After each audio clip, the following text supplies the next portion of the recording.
les élèves de Nagaré, c'est au tour des étudiants de l'Université polytechnique de Bobo-Dioulasso de faire parler d'eux à travers leurs actes. En effet, à la suite d'une grève de la faim pour réclamer de meilleures conditions de vie, pour ne pas dire de meilleures prestations au niveau donc des rues, ces étudiants ont incendié le véhicule du directeur général du CNU. Qu'est-ce qui pourrait expliquer cette colère des étudiants? C'est la question que nous allons poser à notre éditorialiste du jour, Ismaël Ouedraogo. Bonjour et bienvenue. Bonjour Alida, bonjour à tous. Alors, aux dernières nouvelles, la cité a été évacuée dans la nuit. Avons-nous en face, M. Ouedraogo, une jeunesse pyromane? Jeunesse pyromane, jeunesse en déperdition, jeunesse aujourd'hui qui a perdu tous ses repères qu'il faut rapidement récupérer quand on veut certainement avoir une société prospère, une société dans laquelle il y a le bon vivre et il y a le vivre ensemble qui se matérialise avec des comportements responsables. Alors, ce qui s'est passé à Bobo-Dioulasso est fortement regrettable parce que déjà on avait dénoncé le comportement assez ahurissant et déplorable des enfants de Nagaré.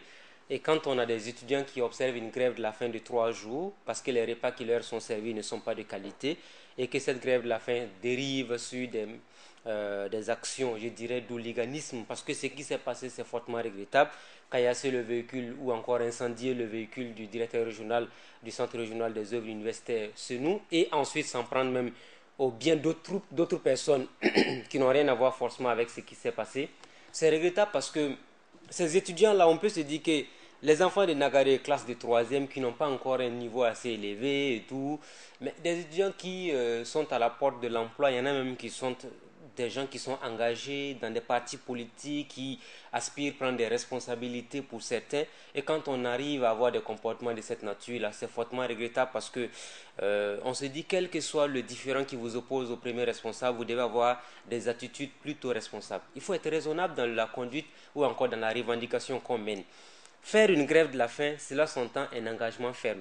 Mais aux dernières nouvelles, des gens qui décident de faire une grève de la faim, on décide également au niveau de l'administration d'arrêter carrément de préparer de la nourriture, et ils trouvent aujourd'hui que c'est l'administration qui en abuse. Bref, l'un dans l'autre, rien ne saurait expliquer en tout cas l'attitude des étudiants qui s'est passée à Bobo-Dioulasso. C'est vrai qu'on se rappelle il y a environ 5 à 6 ans, on nous parlait de cafards qui avaient été découverts dans les restaurants, dans les plats qui étaient servis par les étudiants au niveau de la cité universitaire, notamment Sika Soussira, pour ceux qui connaissent un peu Bobo-Dioulasso à côté du camp militaire. C'est regrettable ce qui vient de se passer. La question de la qualité de la nourriture a toujours été posée. Même à l'université de Ouagadougou, rappelez-vous la fermeture des restaurants universitaires, les fameux rues et autres. C'était encore ces histoires de qualité des repas qui étaient servis aux étudiants. Alors c'est finalement un dialogue dessous, puisque ce n'est pas la première fois que cette situation pareille se produit. Bien sûr, dialogue dessous parce qu'il y a d'abord une conciliation qui avait été tentée entre les différentes parties. Aux dernières nouvelles, les étudiants sont allés à la rencontre du directeur régional et la rencontre a dégénéré. Il y a eu l'intervention des forces de défense et des forces de sécurité surtout. Et c'est ce qui a un peu fait couler, je dirais donc, ce qui a un peu fait le débordement qu'on a pu enregistrer, ce qui est à l'origine justement de ce débordement. Mais ce qu'on peut dire de façon globale, c'est le fait que les étudiants, quelle que soit la nature de ce qui s'est passé, quelle que soit la revendication, quelle que soit la qualité, quels que soient, je dirais, les problèmes qu'ils ont, ils n'auraient pas dû se comporter de cette manière-là. Ce n'est pas responsable. Ce sont des actes de délinquance qu'on a aujourd'hui. Vous n'avez pas le droit de vous en prendre au bien d'autrui parce que la personne peut porter plainte contre vous et vous allez être poursuivi parce que nous sommes dans un état de droit et l'état de droit a ses obligations et ses exigences notamment. Monsieur Ouedraogo, on dit souvent que ventre vide n'a point d'oreille. Est-ce là, n'est-ce pas là un ras-le-bol qui est exprimé par les étudiants de Bobo Dioulasso? Quand on sait que aujourd'hui, pareille situation se produit et rien n'est fait par la suite. Non, en fait, c'est vrai qu'il y a une réalité qui est là au Burkina Faso. Il faut qu'on arrive véritablement à avoir un plan Rochma Christian Kabore pour les universités publiques au Burkina. J'ai failli dire plan Marshall. Marshall, ça c'est encore loin de chez nous. Parlons de ce qui nous concerne et ce qui fait notre actualité au Burkina. Un plan Kabore, pourquoi? Parce qu'aujourd'hui, il y a déjà des engagements qui avaient été pris pour doter les principales universités de salles de classe, leur donner les moyens nécessaires d'avoir des conditions d'études appropriées. Malheureusement, au fil du temps, ce qu'on constate, c'est que les situations se dégradent de jour en jour, on va de mal en pis. Alors, ce qui se passe par exemple dans le cas de la ville de Bobo-Dioulasso, vous savez qu'avant qu'on en arrive à la qualité des repas qui est aujourd'hui décriée, il y avait le souci également au niveau des étudiants des conditions de transport. Parce que Nassau est une université qui est située dans la périphérie de Bobo-Dioulasso. Il faut avoir toujours des cars pour amener, pour convoyer les étudiants. Il y a eu des moments où les cars n'ont pas été utilisés. Il y a eu des grèves qui ont été enregistrées au niveau du personnel. Bref, il y a eu tellement de petits soucis que on se disait que si on avait isolé l'université polytechnique un peu loin de la ville, on aurait cette sérénité-là pour pouvoir bien bosser. Malheureusement, les problèmes, même si vous les transportez à 100 km de la ville, les mêmes problèmes vont ramener les étudiants en ville. C'est la même chose, par exemple, quand on prend l'université de Ouagadougou, où il y avait la cité à l'interne quand on était étudiant, vous avez la cité des Zorona. Malheureusement, qu'est-ce qui s'est passé au fil du temps? On a évacué toute la cité parce qu'on se disait que quand il y avait une grève, il suffira simplement qu'on siffle pour que tous ceux qui habitent la cité universitaire au sein de l'université descendent pour faire un nombre. On a évacué, mais les étudiants quittent Kosodo pour venir en ville pour faire les grèves. Donc du coup, disons tout simplement que il y a l'urgence, c'est vrai, au niveau des autorités de faire en sorte qu'on puisse avoir de meilleures conditions de vie et d'études pour les étudiants. Vous savez, quel que soit ce qu'on fera là, même si le régime Kaboré n'arrive pas à régler les problèmes des étudiants dans 5 à 10 ans, le prochain président qui va venir, il sera face à ces problèmes-là. Parce que, en fait, les étudiants, là, le nombre ne diminue pas. Chaque année, on a un nombre important qui va dans les universités encore. Donc, du coup, il faut qu'on arrive définitivement à trouver une solution.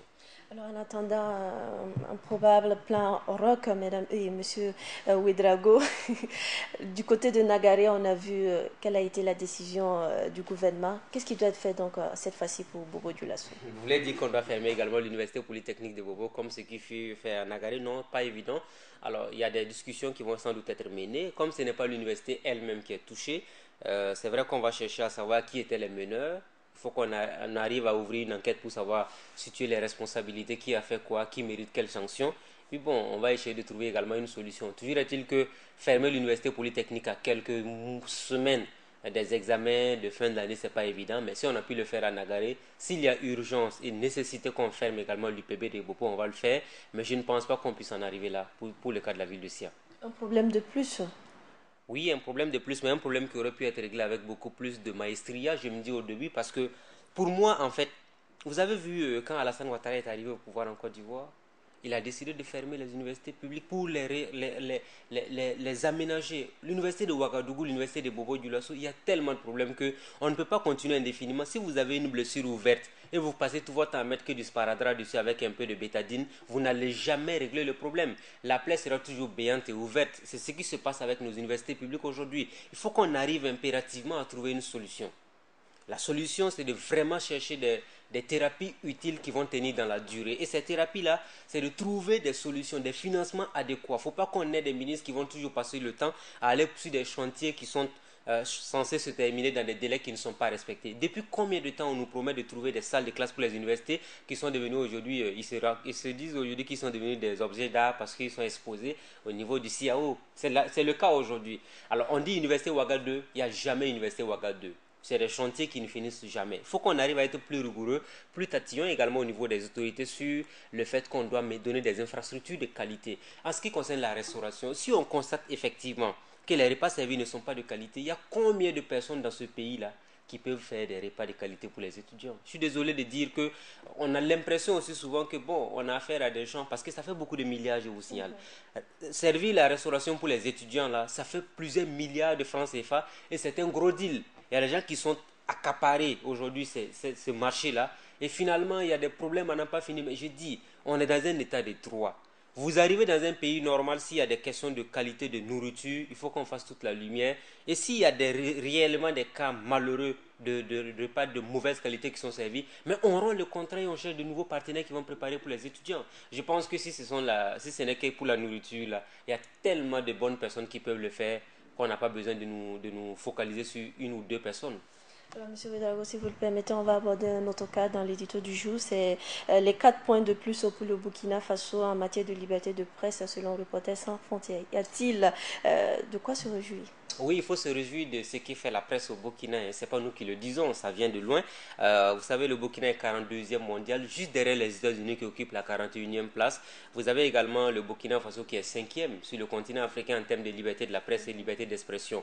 Alors, c'est vrai qu'on peut s'enorgueillir, mais il y a également quand même un fait important, c'est de savoir que le Burkina a une histoire. La liberté de la presse et d'expression a une histoire au pays des hommes intègres. tout est parti de l'affaire Norbert Zongo en 1998, du nom de ce journaliste d'investigation dont on se réclame tous aujourd'hui, qui a été assassiné. Et jusqu'à présent, la lumière n'a pas été faite sur sa mort macabre qu'on a pu enregistrer. Alors, ce qui est important, c'est le fait que depuis lors, il y a quand même vraiment quelque chose qui a été fait en matière de liberté d'expression. On n'a plus de journalistes en prison. On n'a plus de journalistes poursuivis. C'est vrai qu'il y a des procès, il y a des convocations, mais il y a quand même des faits importants qui arrivent. C'est parce que la presse a fait son travail qu'il n'y a pas eu de modification de l'article 37. C'est parce que la presse a fait son travail qu'il n'y a pas eu de succession de frères en frères ou de frères en filles ou je dirais, les élucubrations de Salia Sanou qui disait que Djamila pouvait être présidente et tout ce qu'on veut. C'est parce que la presse a fait un travail énorme.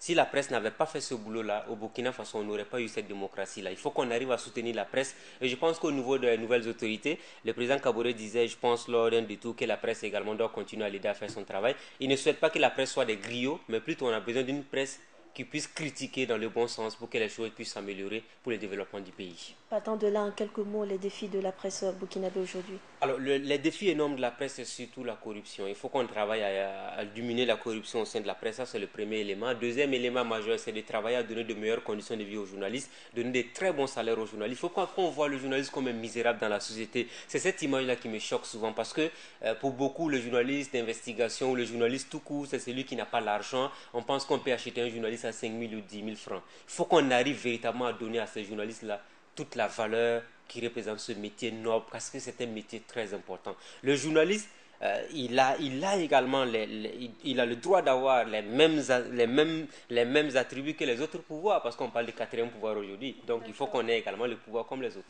Merci M. Ouedraogo d'être passé sur ce plateau. Merci beaucoup, c'est gentil. Mesdames et messieurs, c'est donc fini pour l'édito du jour avec Ismaël Ouedraogo.